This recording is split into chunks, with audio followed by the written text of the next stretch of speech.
Hey there! In this video we're going to be talking about what options do I have as a home buyer after I do my home inspection.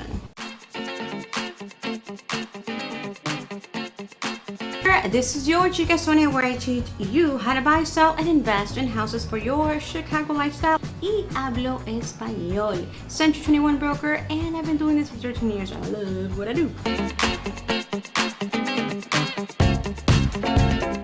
There's a couple of options, so here we go.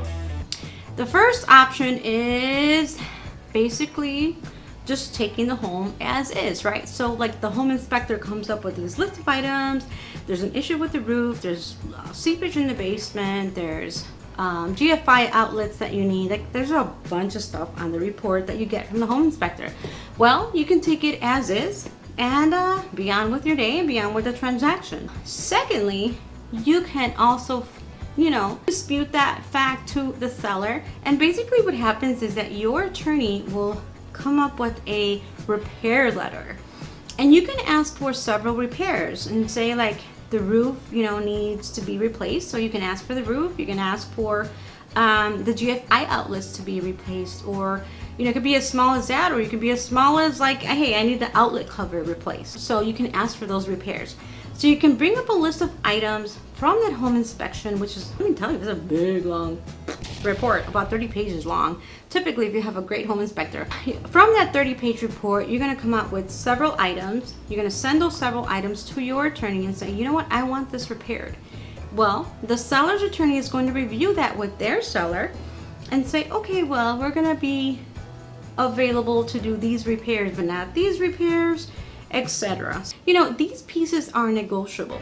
So your attorney's gonna come back and say, okay, well, they're willing to do the roof, but they're not willing to do the GFI outlets, or vice versa. And so at that point, you can decide as a home buyer, if you really want this home, then okay, I'm okay with that. I'm okay with them replacing the roof, but not doing the little things, or again, vice versa.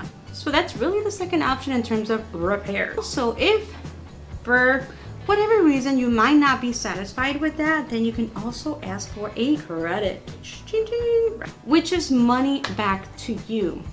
So let's say that, you know what, I don't want them to repair the roof because I want my own contractor to go in there and repair the roof because I've had a long-standing relationship with this contractor and I want him to go and do my thing or my roof because I know he's going to do it well. So then I would ask for a credit of X amount of dollars. I'm not going to tell you how much because again, every situation is a little different, but say you ask for X amount of dollars, then your attorney is going to go back and say, okay, Mr. Seller, attorney, and then that attorney is going to go back to their seller and say, okay, they're asking for, let's say hypothetically speaking, $4,000 for a roof. And everything else is okay because they're gonna fix everything else. So then that's also a negotiable piece. They might come back and say, well, I'm not gonna give you $4,000, I'm gonna give you $2,000. I don't know. Again, that's all in negotiations between your attorney and their attorney and the seller. And so that will be pretty much the other option, is getting a credit.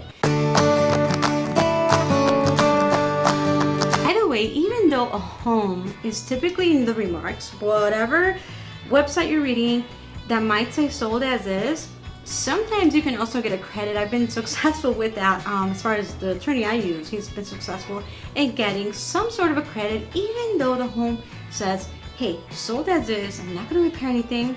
You never know, because at that point we're reading the transaction and they might want to move on instead of putting it back on the market. So you can get a credit. So we've already going through buying just whatever comes up. You buy it at like what comes up, or you get a repair, right? They repair it for you, or you get a credit. And lastly, it's just basically, if these terms are so much, or the line items are so much from the home inspection, cancel this deal. Then you cancel this deal based on home inspection. Talk to your attorney, because there's always legalities involved with that, and then you can get your earnest money back. So those are the ways, or that's what happens after a home inspection. If you have any questions, comments, comment below. Follow me on Insta or Facebook. See you soon.